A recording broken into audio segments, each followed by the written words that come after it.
German investment in China reached a record 7.3 billion euros in the first half of 2024, according to the Central Bank of Germany. And how do you view this phenomenon?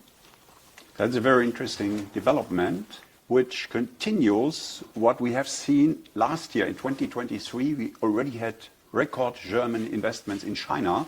So obviously, the relations between Germany and China are actually growing in spite of all the political problems. In its 2023 China strategy, the German government advised companies to diversify their supply chains and export markets to reduce dependence on China. However, experts argued that market forces, rather than government interventions, are the primary drivers of corporate decisions.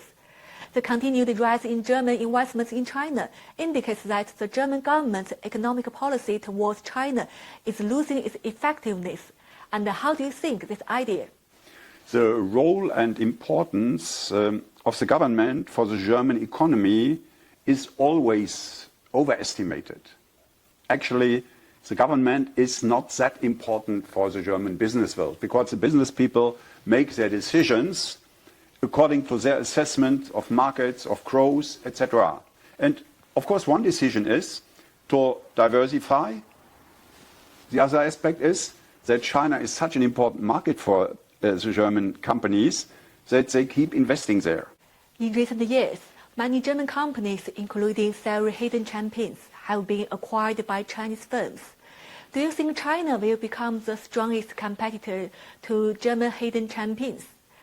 I think that the Chinese hidden champions will become, some are already, the toughest competitors of the hidden champions of Germany.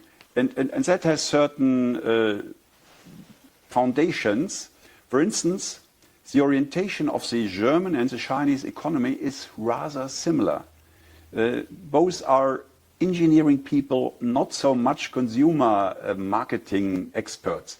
The Americans have Coca-Cola, McDonald's, and all these consumer-oriented companies. The Chinese and the Germans have more business-to-business companies based on technology.